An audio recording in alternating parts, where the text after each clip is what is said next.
Computer organisation and architecture के इस lecture में मैं रामकिरण शर्मा आप सभी का स्वागत करता हूं।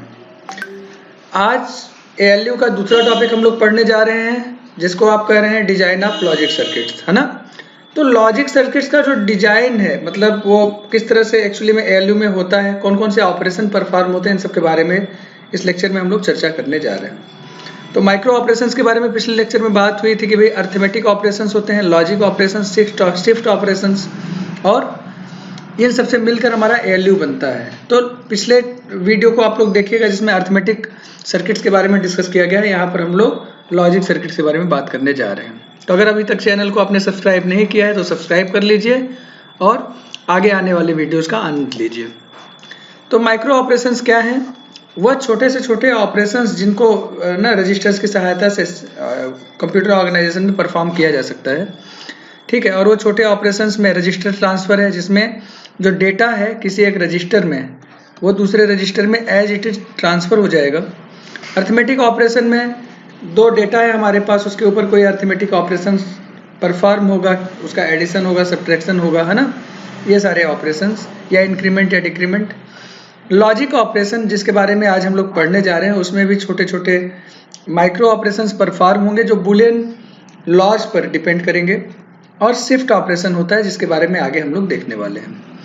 तो जो रजिस्टर ट्रांसफर है एक्चुअली में ये अर्थमेटिक का पार्ट है, जिसके बारे में अभी हम लोगों ने पिछली बार देखा था कि अर्थमेटिक में आपका रजिस्टर ट्रांसफर का भी पार्ट मिला था, है ना। तो आज हम लोग लॉजिक सर्किट्स के बारे में पढ़ने जा रहे हैं।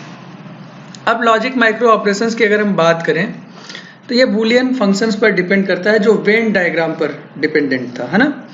तो जो हमारे वेरिएबल्स होते हैं उनके बीच में जो भी ऑपरेशन परफॉर्म होगा वो एक सिंगल बिट पर डिपेंड करेगा, ठीक है। फॉर एग्जांपल मान लीजिए आप जॉर ऑपरेशन परफॉर्म कर रहे हैं, तो जब हम जॉर ऑपरेशन को परफॉर्म करते हैं तो इसमें दो रजिस्टर्स में जो भी कंटेंट होगा उनके इंडिविजुअल बिट्स के बीच में वो ऑपरेशंस परफॉर्म होंगे। जैसे मान लीजिए हमारा R1 रजिस्टर है और उसकी वैल्यू है 101 और R2 रजिस्टर में 100 है। तो अगर अब यहाँ पर है ना 10 और 100, तो 101, अब ये देखो 1 और 0 का जो हमारा जॉर होता है दैट विल गिव यू 1। तो यहाँ पर आंसर क्या आ जाएगा? 1 आएगा। 0 और 0 का जॉर क्या आएगा? है ना 0 आएगा। तो यहाँ पर आंसर क्या आ जाएगा? 0। 1 और 1 का जॉर क्या होगा ये भी आपको पता है, 0 आएगा, है ना। So answer will be 0। तो इंडिविजुअल बिट्स में जो भी ऑपरेशन परफॉर्म होना हो बिट बाई बिट होगा, है ना। इतनी बात समझ में आ रही है? तो बिट बाय बिट ऑपरेशन से इसमें परफॉर्म होते हैं। फॉर जब अर्थमेटिक ऑपरेशन की आप बात करते थे और मान लीजिए 101 प्लस 110 आपने किया, तो अब यहाँ पर जो एडिशन होगा उससे कैरी जनरेट होगा जो यहाँ पर पहुँचता था।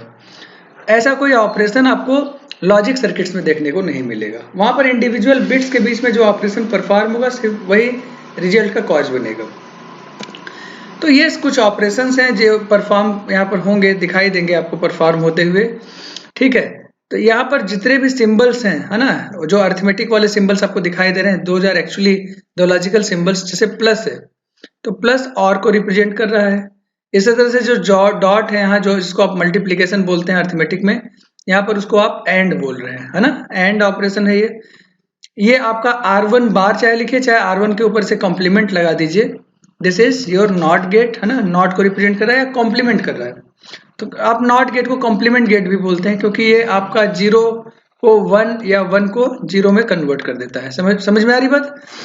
इसके अलावा अगर आप ये हमारा और था, है ना, दो कंटेंट का और करके उसको आप नॉट कर दीजिए। इसके ऊपर आप यहाँ पर देखेंगे ऊपर या इस तरह से साइन बना हुआ है ना, तो ये क्या हो गया? और का नॉट हो गया, दैट इज नॉर गेट। इसी तरह से एंड है ये, है ना, एंड के ऊपर आपने बार लगा दिया, दो कंटेंट का एंड करके बार लगा दिया, तो क्या हो गया? एंड का नॉट हो गया, दैट इज नैंड। इसी तरह से R1 और R2 का जॉर है और R1 और R2 का एक्सनॉर है। एक्सनॉर क्या होता है? जॉर का अपोजिट होता है। ठीक बात है इतनी? ये सारे लॉजिक ऑपरेशंस के बारे में हमको पढ़ना है। अगर यहाँ पर देखें तो कुल 7 लॉजिक ऑपरेशंस हैं, है ना, जिनके बारे में हमको देखना है। तो ये लॉजिक ऑपरेशंस आए कैसे, उसको समझने के लिए हम ये 16 फंक्शंस, जो 2 वेरिएबल के 16 फंक्शंस हैं, उनको समझने का प्रयास करते हैं। कई बार आपके एग्जाम में वैसे तो एएलयू पूछा जाता है, लेकिन कई बार आपका अर्थमेटिक सर्किट अगर पूछ लिया तो पिछले वाला वीडियो में जो कुछ भी आपने पढ़ा है वो सारा एक साथ आप एग्जाम में एक्सप्लेन कर देते हैं। अभी लॉजिक सर्किट के बारे में अगर पूछ लिया तो ये सारा जितनी भी चीज चल रही है सब आप एग्जाम में एक्सप्लेन कर देंगे। तो वेरिएबल्स देखिए हमारे पास दो वेरिएबल, हम लोग जो ट्रुथ टेबल पढ़ते हैं जैसे एंड गेट का ट्रुथ टेबल है तो एक्स है वाई है ना, तो 0 0 0 1 1 0 और 1 1, और एंड गेट का आउटपुट मिलता है 0 0 0 और 1। तो ये हमारा जो होता है ये फाइनल आउटपुट है, इसको आप जेड से रिप्रेजेंट कर दीजिए। तो ये इस तरह से अगर आप इसको देखें तो ये तो चार आउटपुट है ना, ये चार आउटपुट की जो वैल्यूज है तो अलग अलग हो सकती है, चारों जीरो हो सकते हैं, 3 0 1 1 हो सकता है ना, फिर 2 0 1 1 2 0। तो इसके आधार पर अगर आप देखें तो इन चार बिट्स के कुल 16 कॉम्बिनेशन बनेंगे 2 to the power 4, है ना। ये चार आउटपुट लाइन से ये चार आउटपुट जो आपके मिल रहे हैं इसके कुल कितने कॉम्बिनेशन बनेंगे 2 to the power 4 that is 16। और इसके आधार पर हम ये कह रहे हैं कि ये जो हमारा आउटपुट है, आउटपुट के जो चार स्टेजेस हैं उसके आधार पर हम दो वेरिएबल के लिए 16 फंक्शंस को रिप्रेजेंट कर सकते हैं, f0 f1 f2 f3, और ये सारे जितने हैं f0 f1 f2 f3 ये सब हमारे डिफरेंट लॉजिक गेट्स के एक्चुअली में ट्रुथ टेबल हैं जिसके लिए इनपुट एक्स वाई है। समझ आ रही बात? इनपुट हमने एक्स वाई अप्लाई किया, उसके चार कॉम्बिनेशन, और उसमें पहला आउटपुट f0 है, दूसरा आउटपुट f1 है। मतलब ट्रुथ टेबल अगर हम अलग से बनाए f0 के लिए तो सारे जीरोज आप इस तरह से लिख देंगे 0 0 0 1 1 0 1 1 XY के लिए, और यहाँ पर f0 जो हमारा होगा उसके लिए क्या लिख देंगे, सारे जीरोज लिख देंगे। समझ आ रही कि नहीं आ रही बात? जैसे ये f1 था तो ये वाला जो फंक्शन है इसका किसके लिए लिखा गया, f1 के लिए, क्योंकि f1 में क्या है 0 0 0 और 1।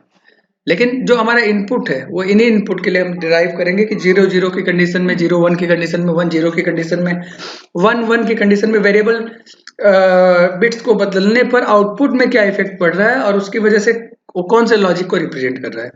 तो चलिए हम एक एक करके सॉल्व करते हैं। तो सबसे पहले f0 को देखिए, आप x और y की कोई भी वैल्यू प्रोवाइड करिए, f0 की वैल्यू क्या आ रही है आप बताओ, 0 आ रहा है कि नहीं आ रहा है? बिल्कुल आ रहा है ना। तो आप x और y की कोई भी वैल्यू आउटपुट क्या मिलेगा, 0 मिलेगा। तो इसका मतलब क्या है, यहाँ पर 0 ट्रांसफर हो रहा है ना। इसको आप बोलते हैं क्लियर या रीसेट। समझ आ रही बात? अब हम x1 को देखते हैं, x1 क्या है हमारा।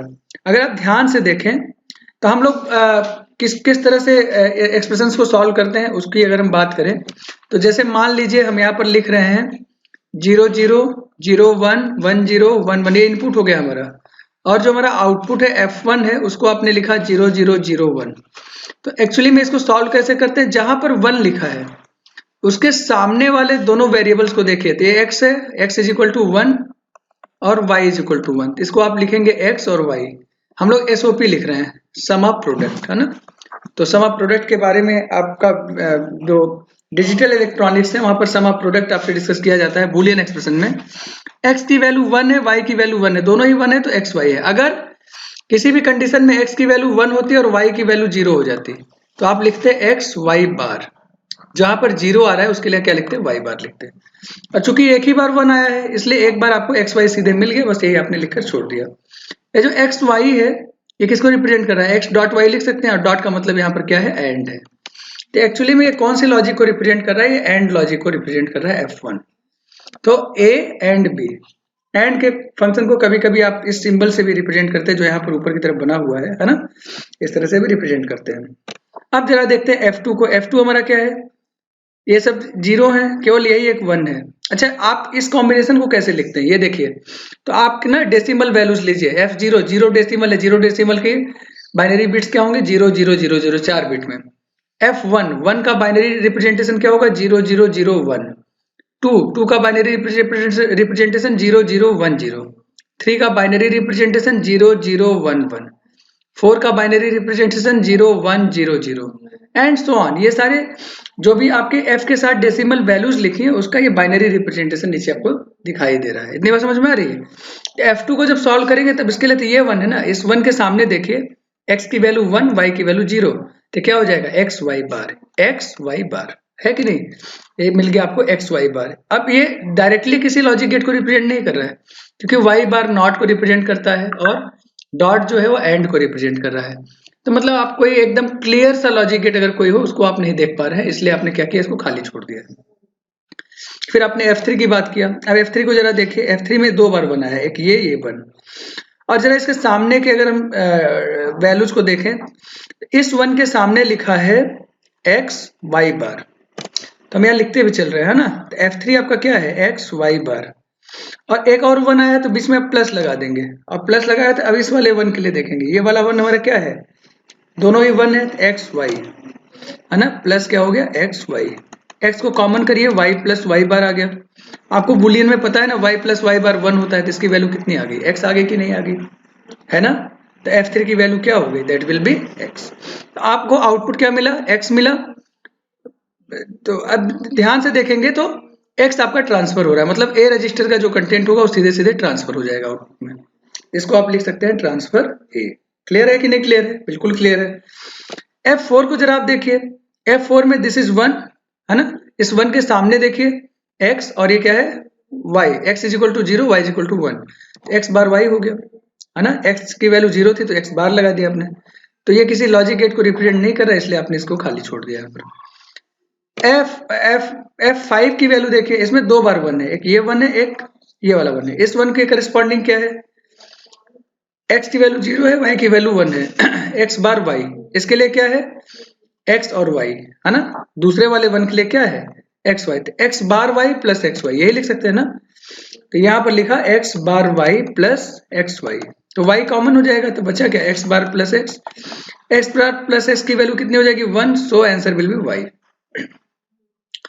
इन दिस वे बाकी सारे भी आपको मिल जाएंगे, जैसे F6 को देखिए, ये दोनों 1 है ना।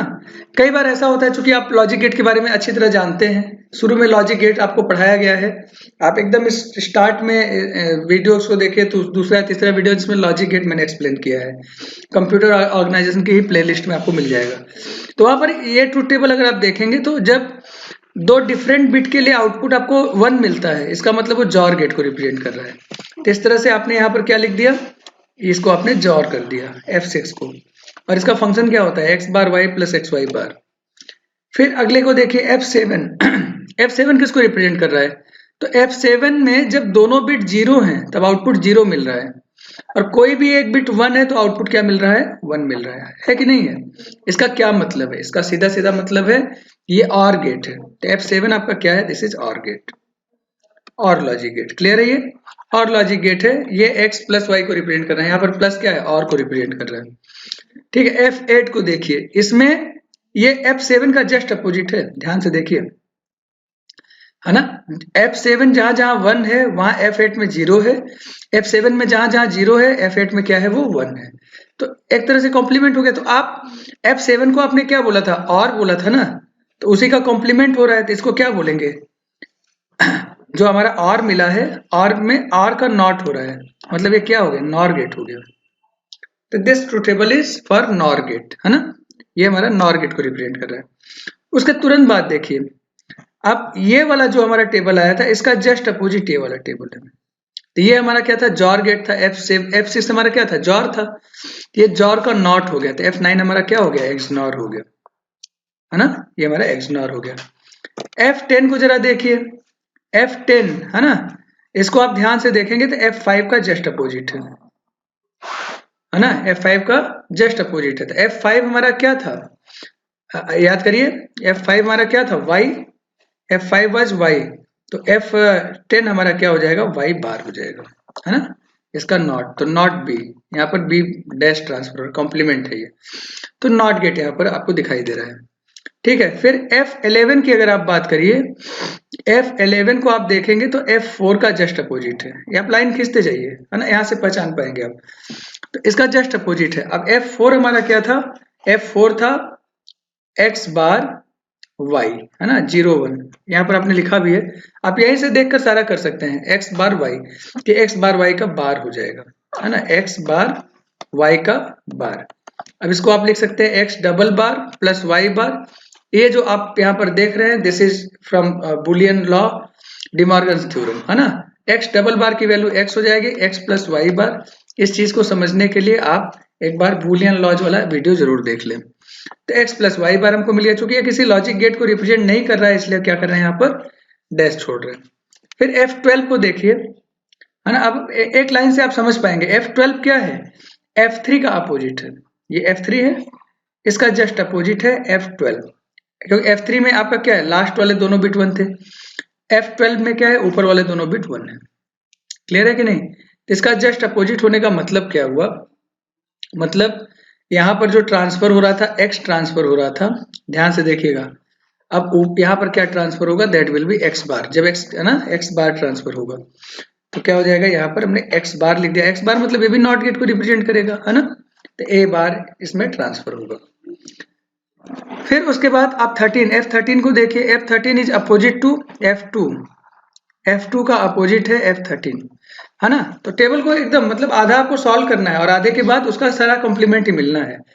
तो F2 आपका जो आया था, F2 को आप देखिए ऊपर एक्स वाई बार, तो यहाँ पर इसको सॉल्व करेंगे। F13 क्या हो जाएगा, एक्स वाई बार, है ना, एक्स वाई बार का bar, that is x bar plus y double bar, या इसको लिख सकते हैं एक्स बार प्लस वाई। तो ये आपका आउटपुट मिलेगा। चूंकि एक सिग्निफिकेंट लॉजिक गेट को सीधे नहीं डिफाइन कर रहा है, इसलिए आप क्या करेंगे, यहाँ पर छोड़ देंगे, ठीक है। इसके बाद F14 को देखिए। F14 क्या है, F1 का बार अपोजिट है ना, मतलब जहां पर 0 था वहां पर ये 1 दिखाया जाएगा। तो ये सारे क्या है हमारे, ये कौन सा लॉजिक गेट था, एंड लॉजिक गेट था। F1 आपका क्या आया था, एंड आया था कि नहीं, ये एंड आया था, तो एंड के ऊपर बार लगा दिया। तो एंड के ऊपर बार मतलब नॉट प्लस एंड, ये किसको रिप्रेजेंट करेगा, नैंड को रिप्रेजेंट करेगा। तो this is nand gate. Last में क्या है, सारे ही बिट्स 1 है। F15 को देखिए, सारे बिट क्या है हमारे, 1 है। सारे बिट 1 होने का मतलब क्या हो गया, आपका आउटपुट जो होगा दैट विल बी 1। 1 का मतलब ये सेट कंडीशन को रिप्रेजेंट कर रहा है। ध्यान से देखेंगे तो क्या क्या मिल गया, क्लियर और सेट एक तो हमें मिल ही रहा है ना, क्लियर और सेट। इसके अलावा 7 तरह के लॉजिक गेट आपको दिखाई दे रहे हैं। ये एंड है ना, ये नैंड है, क्लियर हो गया। ये और है, और ये क्या हमारा नॉर है। ये एक्सॉर है, और ये हमारा क्या है, एक्सनॉर है। 6 हो गए। और ये हमारे दोनों नॉट गेट को रिप्रेजेंट करें, नॉट ए नॉट बी। इसके अलावा कुछ ट्रांसफर है, तो ट्रांसफर आपका बफर होता है, ये कोई लॉजिक गेट तो है नहीं, है ना, इसलिए ट्रांसफर को आप सीधे सीधे कर सकते हैं, this is the buffer state. इतने तरह के लॉजिक गेट्स हमारे पास अवेलेबल है ना। अब लॉजिक सर्किट की अगर हम बात करें तो आप कोई एक मल्टीप्लेक्सर यूज करते हैं, है ना, तो लॉजिक सर्किट फाइनली आप डिजाइन करेंगे एग्जाम में, तो क्या हो जाएगा, आप फाइनली एक आपने 4x1 एक मल्टीप्लेक्सर लिया। 4x1 मल्टीप्लेक्सर का मतलब इसमें 4 इनपुट लाइन्स होंगी और एक आउटपुट लाइन होगा, क्लियर है ये। और इन चारों आउटपुट इनपुट लाइन्स में से कौन सा इनपुट आउटपुट पर जाएगा, उसके लिए 2 हमारे पास सेलेक्ट लाइन होंगे, ठीक बात है। तो मान लीजिए हमारे चारों जो इनपुट लाइन्स हैं, इस पर 4 तरह के लॉजिक गेट कनेक्टेड हैं। तो ये लॉजिक गेट आपका होता है and gate, this becomes or gate, this becomes xor gate, this becomes not gate, ठीक है। तो लॉजिक गेट का सिंबल क्या होता है उसको पहचानने के लिए आप एक बार लॉजिक गेट का वीडियो जरूर देख लें। सीओ के प्लेलिस्ट में सीओ के इसे वीडियो लेक्चर्स में शुरू में ही अवेलेबल है। ये हमारा नॉट गेट को रिप्रेजेंट करता है। तो अब मान लीजिए हमने इन दोनों की वैल्यू 0 0 रखी, तो जब S1 S0 की वैल्यू 0 0 रखेंगे, S1 S0 की वैल्यू 0 0, उस समय पहला इनपुट सेलेक्ट होगा। तो फर्स्ट इनपुट मतलब 0 वाला इनपुट, ये हमारा आउटपुट में जाएगा। तो F की वैल्यू क्या हो जाएगी, that will be A and B। ये हमारा एंड ऑपरेशन को दिखाता है। अब मान लीजिए हमने सेलेक्ट लाइन 1 0 1 किया, 0 1 मतलब 1 वाला। इसका बाइनरी हमेशा देखिए, S1 S0 मिलकर जब 0 0 थे तो 0 डेसिमल को रिप्रेजेंट कर रहा है, तो 0 वाला पास होगा। अब 0 1 मतलब 1 को रिप्रेजेंट कर रहा है, तो 1 वाला ये वाला पास होगा, है ना। और ये क्या है, और है, तो और A और B का और हो जाएगा। फिर क्या है 1 0 आपने किया, 1 0 मतलब 2 होता है, सेकेंड वाला इनपुट पास होगा। ये क्या है हमारा जॉर है, आउटपुट में क्या जाएगा, जॉर जाएगा, है ना। और लास्ट में आपने कहा 1 1, तो यहाँ जॉर आपने लिख दिया। लास्ट में क्या क्या 1 1, 1 1 का मतलब 3 है, 3 पर आपने लगाया A का नॉट, तो ये क्या हो जाएगा, A का नॉट पास हो जाएगा। ये 4 ऑपरेशन इस तरह से सेलेक्ट हो जाएंगे। अगर आपने बड़ा मल्टीप्लेक्सर यूज कर लिया 8x1 का 3 सेलेक्ट लाइन के साथ, तो उस पर आप 7 तरह के लॉजिक गेट लगा सकते हैं, है कि नहीं है, वो आप कर सकते हैं। आपके एग्जाम में जैसा आपको सुटेबल लगे उसके अकॉर्डिंग आप कर सकते हैं। अच्छा, ये आपने 4x1 मल्टीप्लेक्सर में 4 ही इनपुट दे रहे हैं, तो आप एंड और जॉर नॉट के बजाय और भी जो लॉजिक गेट बचे हुए हैं उसको आप यूज कर सकते हैं, है ना। तो आपको जैसा ठीक लगे उस हिसाब से अपना लॉजिक गेट्स को आप सेलेक्ट कर लीजिए, लेकिन जो भी आप यहाँ पर लॉजिक गेट देंगे, है ना, तो टेबल में वही चीज आपको फिर यहाँ दिखाई देनी चाहिए, है ना। इतनी बात समझ में आ गई। तो इस तरह से लॉजिक सर्किट हमारा कंप्लीट हो जाता है। अब जरा लॉजिक माइक्रो ऑपरेशन की अगर हम कुछ और प्रॉपर्टीज की बात करें कि ये कहाँ पर यूज होते हैं, तो एक तो ये यूज होता है सेलेक्टिव सेट में, तब हम पैटर्न्स की बात कर रहे हैं। तो मान लीजिए हमारे पास कोई डेटा है 1010 है ना, और 1010 में हम कुछ पोर्शन डेटा का जो कुछ पोर्शन है उसको हम सेट करना चाह रहे हैं। सेट का मतलब समझते हैं? सेट का मतलब उनके वैल्यूज को आप 1 में कन्वर्ट करना है, कुछ भी हो, 0 हो चाहे 1 हो, कुछ भी हो। तो हम मान लीजिए इतने डेटा को हम क्या करना चाह रहे हैं, ये जो 10 लिखा है इसको हम 11 करना चाह रहे हैं। तो उसके लिए हमें क्या करना पड़ेगा, इसको आपको और करना पड़ेगा 11 से। तो तो आप ये 4 बिट का ऊपर वाला जो डेटा है वो 4 बिट का है ना, तो 4 बिट के रजिस्टर में आप जो दूसरा डेटा देंगे 4 बिट का रजिस्टर में बी है ना, बी की वैल्यू क्या देंगे आप, जितना सेलेक्ट जहां जहां वैल्यूज को सेट करना है उनको आप 1 प्रोवाइड करेंगे और बाकी पर आप 0 दे दीजिए और इसका और कर दीजिए। तो जब आप और करेंगे तो और में क्या होगा, 0 का और 0 आएगा, 10 का और 1 आएगा, और यहाँ पर 10 का और 1 हो गया और 11 का और भी 1 हो गया। तो ये दोनों सेट हो गए, है ना, समझ आ रही बात? क्योंकि 1 के साथ कोई भी बिट आप और कर दो 1 ही आएगा। इस तरह से आपने लॉजिकल सेट किया। तो क्या आप कौन सा लॉजिक यहाँ पर यूज कर रहे हो, और लॉजिक आप यूज कर रहे हो, किसके लिए, सेलेक्टिव सेट के लिए। और बाकी का जो बिट था, बाकी दोनों जो बिट थे वो एज इट इज वैसे ही बने रहेंगे। समझ आ रही बात? तो इसको आप बोलते हैं सेलेक्टिव सेट। दूसरा जो है वो सेलेक्टिव कॉम्प्लीमेंट। सेलेक्टिव कॉम्प्लीमेंट का क्या मतलब है, मतलब एक गिवन हुए, जिसे हम यहाँ पर लिख रहे हैं, ध्यान से देखिएगा 1010, ये जो 10 है हमारा, ये कॉम्प्लीमेंट हो जाए, बिना बाद वाला जो बिट्स है वो बिना चेंज हुए, है ना। ये कॉम्प्लीमेंट करने के लिए हमको क्या करना पड़ेगा, तो हम क्या करेंगे, आपको पता है कॉम्प्लीमेंट कैसे होता है ना, कि जब हम किसी भी बिट को 1 के साथ जॉर करते हैं, किसी भी बिट को आप 1 के साथ जॉर करते हैं, अरिथमेटिक सर्किट में हमने इसको देखा था, तो उसका कॉम्प्लीमेंट हो जाता है। मतलब आप इसको क्या करेंगे, जॉर करेंगे। ये तो क्लियर हो गया, किसके साथ जॉर करेंगे, 1 के साथ जॉर करेंगे जिसको कॉम्प्लीमेंट करना है। तो यहाँ पर 1 लिखा और बाकी को आपने 0 छोड़ दिया। क्लियर है? अब आप जॉर करेंगे तो 0 और 0 का जॉर 0, 1 और 0 का जॉर आपको पता है 1, 0 और 1 का जॉर 1, और 1 और 1 का जॉर 1। तो अब ये जो आपका 1 और 1 का जॉर 0, अब आप ये वाला जो देखेंगे 1 0, इसका कॉम्प्लीमेंट हो गया 0 1 आ गया, और बाद वाले जो बिट थे वैसे ही बने रहे, है ना। मतलब आप अगर देखेंगे सेलेक्टिव कॉम्प्लीमेंट के लिए एक्सक्लूसिव और या एक्सॉर माइक्रो ऑपरेशन यूज किया जाता है। ठीक है, तो अब कहीं पर भी पैटर्न्स हैं, उसमें रजिस्टर्स में बहुत सारे डेटा आपके अवेलेबल है, आप चाहते हैं हायर बिट्स को आप पैटर्न मतलब सेट कर दें या रीसेट कर दें या कॉम्प्लीमेंट कर दें, और जो लोअर बिट्स हैं एज इट इज रहे, या किसी में ऐसा भी किया जा सकता है, इसका उल्टा किया जा सकता है कि हम मान लीजिए हम लोअर बिट्स को 1010 के जो लोअर बिट्स हैं उसको हम कॉम्प्लीमेंट करना चाह रहे हैं, तो हम यहाँ 0 कर देंगे, यहाँ 1 कर देंगे, है ना। तो ये 10 ऐसे ही बना रहेगा और ये कॉम्प्लीमेंट होकर 0 1 हो जाएगा। लेकिन रजिस्टर की जो ओवरऑल वैल्यू है उसके अकॉर्डिंग फिर आपको मिलेगी। यहाँ पर ये वैल्यू कितनी मिल रही है 6 डेसिमल में, और यहाँ पर ये वैल्यू कितनी मिल रही है 9 मिल रही है। ठीक बात है कि नहीं? एक है सेलेक्टिव क्लियर। क्लियर करने के लिए आप एंड ऑपरेशन यूज करते हैं। तो मान लीजिए हमने फिर वही डेटा लिया 1010, और इसको हमें क्या करना है, ये इतना सेलेक्टेड बिट को हमें क्या करना है, क्लियर करना है। तो क्लियर करने के लिए हम क्या करेंगे, है ना, तो हम क्या करते हैं, हम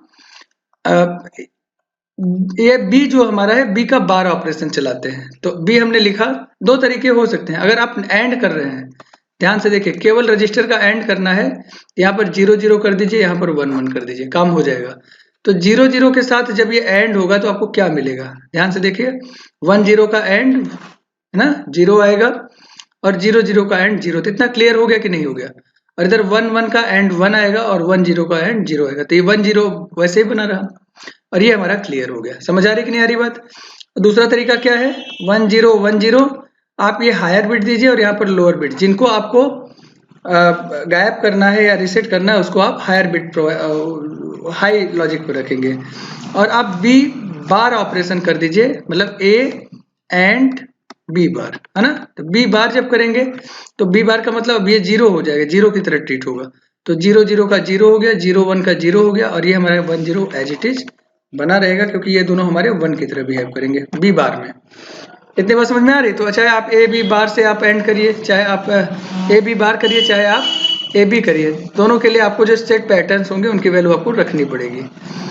इसी तरह से आप मास्क करते हैं, जब आप मास्किंग करते हैं तो मास्किंग में एक्चुअली में आप क्या चाह रहे हैं, कि कोई पोर्शन है ना वो आपको बना रहे, तो जो पिछला वाला ऑपरेशन था सेलेक्टिव क्लियर है ना, इसमें तो आप क्लियर कर देते हैं, तो क्लियर करने के लिए आप 0 यूज कर रहे हैं। हम कह रहे हैं कि हम इसको उल्टा कहें कि 1010 है और हमें मास्क करना है, तो जिस पोर्शन को मास्क करना है उसको क्या वैल्यू हम दे देंगे, 11 दे देंगे। तो ये 11 और ये 00 और इसको एंड कर दीजिए। तो जब एंड करेंगे तो ये वाला जो पोर्शन है ये क्या हो जाएगा, रीसेट हो जाएगा, जबकि शुरू वाले जो पोर्शन है वो आपके बने रहेंगे। तो इस तरह से आपने शुरू वाले जो पोर्शन थे जिनको आपको एक्चुअली में मास्क करना था उसको आपने मास्क कर दिया। मास्क का मतलब आप डेटा में कोई बदलाव ना कर पाए, तो यहाँ पर उस डेटा में कोई बदलाव नहीं हो पा रहा है। तो इस तरह से ये लॉजिक माइक्रो ऑपरेशंस के कुछ एप्लीकेशंस हैं जो आपको जगह जगह देखने को मिल सकते हैं, है ना। इसके अलावा बहुत सारे अलग अलग तरह के ऑपरेशंस परफॉर्म करके छोटे से बड़े लॉजिक सर्किट्स डिजाइन किए जाते हैं, फिर उनसे जो सेमीकंडक्टर आप मेमोरीज हैं और भी दुनिया भर की चीजें हैं वो आपको डिजाइन की जाती है। उसके बारे में आगे हम लोग बात करेंगे जहां जैसे जरूरत पड़ेगी। ठीक है, अगर आपको वीडियो अच्छा लगा हो तो इसको लाइक करिए, कमेंट करिए, वीडियोस को फॉरवर्ड करिए ताकि ज़्यादा से ज़्यादा स्टूडेंट्स का फायदा उठा सके, और चैनल को सब्सक्राइब करना ना भूलें। अपने मित्रों से बोलें वो भी चैनल को सब्सक्राइब करें, आगे और बहुत अच्छे वीडियोज आने वाले हैं, है ना। आप अगर कोई कमेंट करना चाह रहे हैं तो आप इस ईमेल आईडी पर अपनी बात रख सकते हैं। इसके अलावा आप यूट्यूब वीडियो के कमेंट बॉक्स में, कमेंट सेक्शन में जाकर ना अगर कुछ सजेशन देना चाहते हैं, अप्रिशिएट करना चाह रहे हैं, है ना, इस तरह की कोई चीज आप बात रखना चाह रहे हैं तो उस चीज को भी आप यहाँ पर दे सकते हैं। ठीक है, लेकिन आपका हमारा जो कन्वर्सेशन होगा इस ईमेल आईडी के थ्रू होगा, इस पर आप जो भी बात रखना चाहें रख सकते हैं, हम आपसे उसी आधार पर कम्युनिकेट करेंगे। तो चलिए इस वीडियो को यहीं समाप्त करते हैं और अगली बार अगले नए वीडियो के साथ हम उपस्थित होंगे जिसमें ALU के तीसरे सेक्शन शिफ्ट ऑपरेशन की चर्चा होगी। शिफ्ट माइक्रो ऑपरेशन के बारे में हम लोग बात करेंगे। चलिए यहीं पर वीडियो को समाप्त करते हैं, आप लोगों से फिर मुलाकात होगी, तब तक के लिए आप सभी को